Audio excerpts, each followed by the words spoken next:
People search their whole life for something called happiness. But happiness comes in different forms and can be called by different names. So there lies the real question. What is true happiness?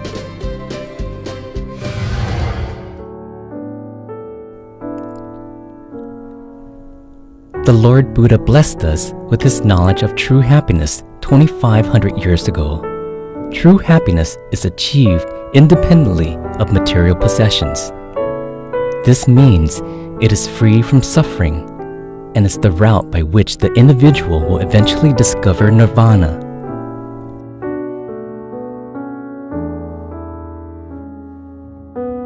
Ordination is an alternative path to bring you on the road to true happiness. It is an essential part of life for all Buddhists and has been considered something every young man should have experience of. Ordination can lead you to true happiness. 出家人的生活是最快乐的。การบวชเป็นหนทางนำไปสู่ความสุขที่แท้จริง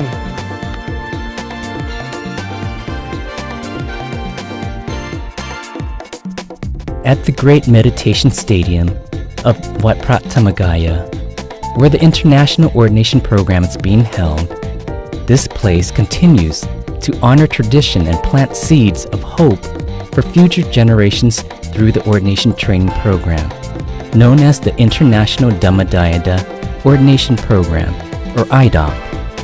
This program takes place from the 14th of July to the 14th of August.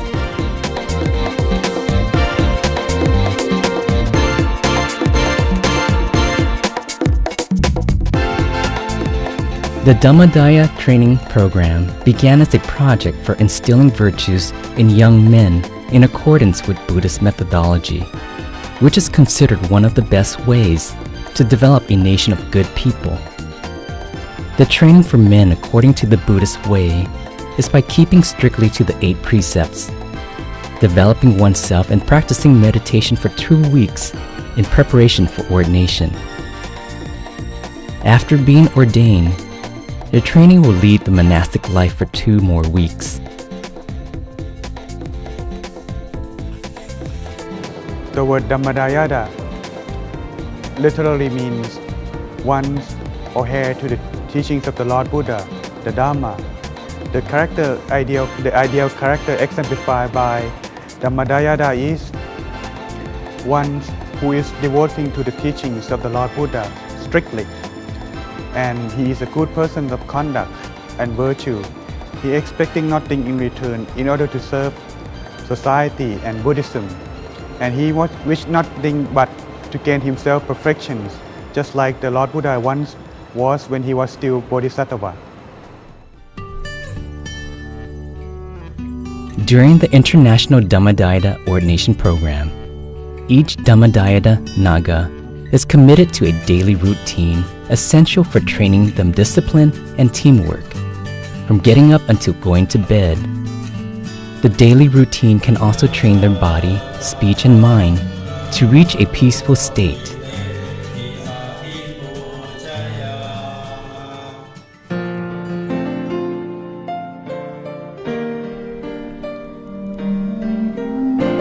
After the Dhammadayada have trained themselves for a while, this is the day that they have their hair shaven. It is the day where they all gladly cast aside worldly connections. Let's take a closer look at the atmosphere of the ceremony. When she hears the words so long, my sweetheart will be ordained. Follow Lord Buddha to nirvana, hair pieces small, mother's heart set free.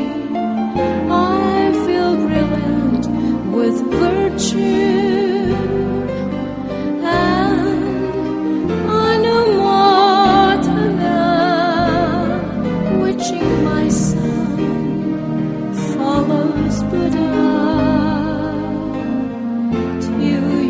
Your destination.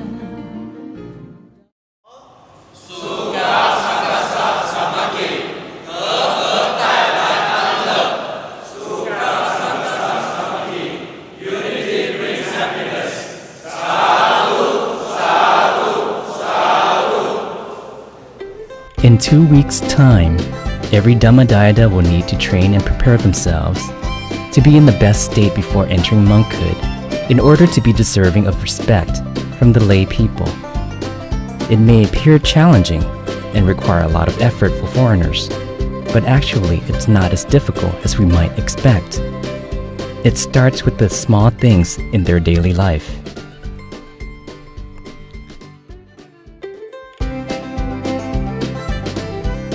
Training for posture involves instructing them on how to stand and sit as a monk, and how to adjust their legs when sitting sideways.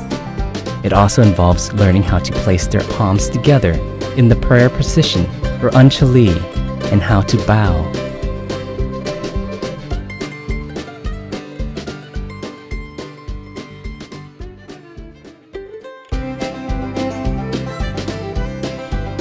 Training for taking meals involves simple etiquette, such as waiting for everybody to be seated before eating, sitting properly, and cleaning up after a meal. It also covers more refined activities, such as peeling a boiled egg, eating a banana, spaghetti, or noodle. For example, when we are eating, we have to maintain our posture. We are not allowed to eat with our hands. We can't hold bowls while we're eating. And we can't spill rice because the food that we are given is provided by the laymen, donations, and they have to work very hard for that food. So I thought it was pretty interesting when I first got here because a lot of the things that they teach us are basic mannerisms that I've already incorporated into my behavior. The organization, the cleanliness, and the way I eat.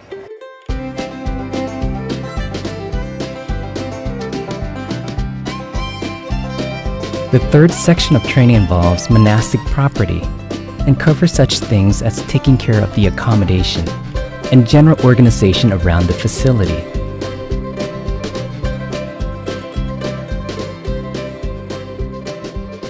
Yes, our items in our tent, we only have very few things. In our tent we have our blue box and we have our 2 blankets, and in our box we have our cutlery to eat with and any new clothes we have, and that's it. And we have to keep them tidy, keep them in a certain position, because if we keep our things tidy in our tents and the things we use, and then if your mind's tidy, you are in a much better mindfulness to improve what you're learning and your meditation.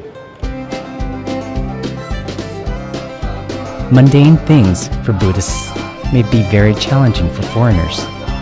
At this second, all their previous training is bringing them closer to being true monks. From this point on, it depends on their effort to succeed.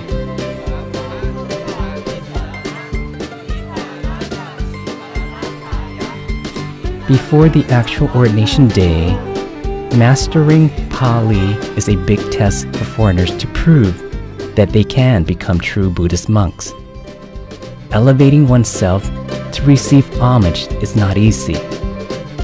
Everyone realizes it, and they never give up.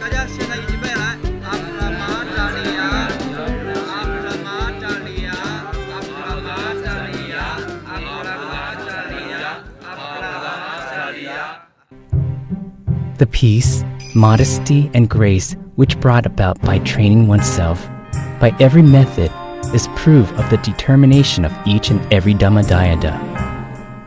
It is also an essential beginning for all of them as they enter the noble monastic life as they intended. The main purpose of ordaining is to free oneself from commitments and worries so that one may have the opportunity to concentrate on meditation and break away from desires in order to find true happiness.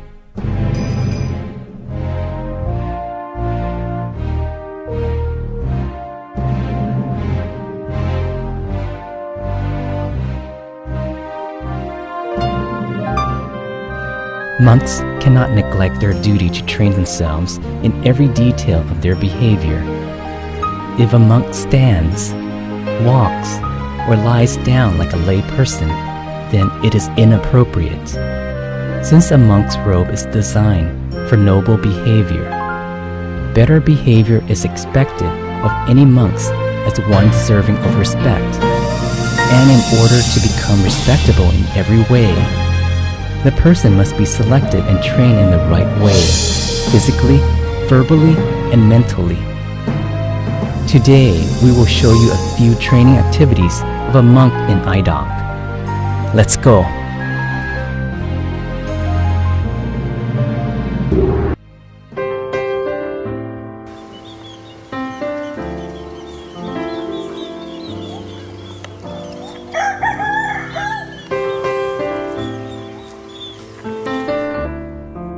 Going on alms round. Monks are not allowed to cook or prepare their own meals. They must wait for food to be offered to them. If none is offered, they must fast. The Lord Buddha stated that monks must live by seeking alms rather than preparing their own food, in order to have enough time to meditate and study the teachings. The word bhikkhu, used interchangeably with the word monk, means someone who depends on alms. The Lord Buddha stated that once monks receive alms from people, they must focus on meditation in order to offer something back. If monks conduct themselves in an appropriate manner, they can use what they learn through meditation to teach Dhamma to their relatives and supporters so that they may live better lives. When monks pass on the knowledge they have gained, they are offering a gift in return that is more valuable than anything they receive through alms.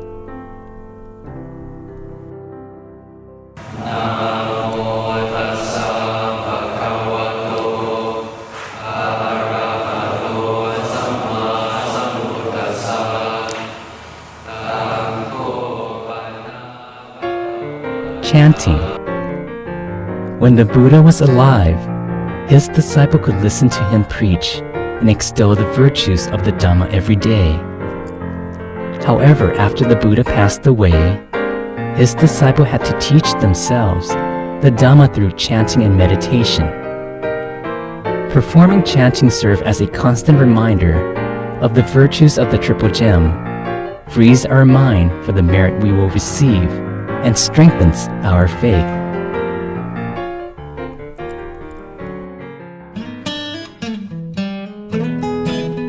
Meditation.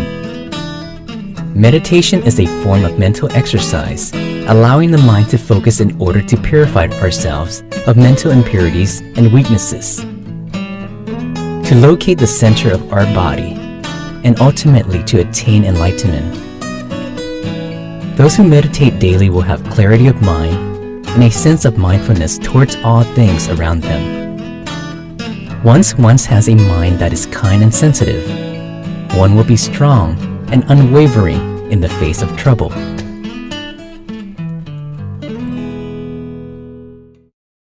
So good afternoon, Lumpi Brian. Good afternoon, Lumpi Ruben. So after this program is finished, what do you think, what you gained from this program and this ordination program, and how will you apply it into your daily life? Well, before I joined IDOP, I didn't really know a whole lot about Buddhism, but I had been interested for a few years. In school, I studied science, and in science, I learned a lot about how life works, but I didn't learn the purpose, or at least my purpose, or the purpose of existence. So I was asking these types of questions, and Buddhism seemed to have the most logical approach to these questions. So last year, I decided to join IDOP. Adjusting the robes and observing 227 precepts definitely makes you more mindful, and the meditation has given me a deeper sense of peace and optimism through the Dhamma, and I think I will continue to make merit and meditate for the rest of my life. Okay, thank you, very nice. What about you, Lumpi Marco? You're from Colombia, right? Good afternoon, Lumpi. Good afternoon. Yes, the main thing I have learned during the program is that I should put more attention to every single detail of everything I do in my daily routine, because that will be a way to train my mind, and it is also a way to improve my meditation practice. I see. 您觉得这里的训练对以后来参加短期出家的外国人会有所裨益吗？那您对他们有什么好的建议没有？我觉得他们肯定会有好一部分的人会找到自己，知道自己的人生方向。然后第二就是我会建议他们放下自己，就是放松，完全投入这里的生活。然后就是来以前好好训练自己的身体，是，好好的，不要病，好好的享受这里的一切，因为身心结合才能够达到好的状态，对不对？好。我来清迈的之后，我觉得这里的环境对这个静坐有特别的帮助，对的帮助，因为这边空气又好，是一个松林，所以这个环境特别优秀。特别适合修行。是的。你会建议他们什么？建议他们参加，自己来体验。没错。自己来。各位朋友们，刚才听完我们3位法师的故事，您愿意不愿意来展开自己的故事呢？来吧，法身寺随时欢迎你。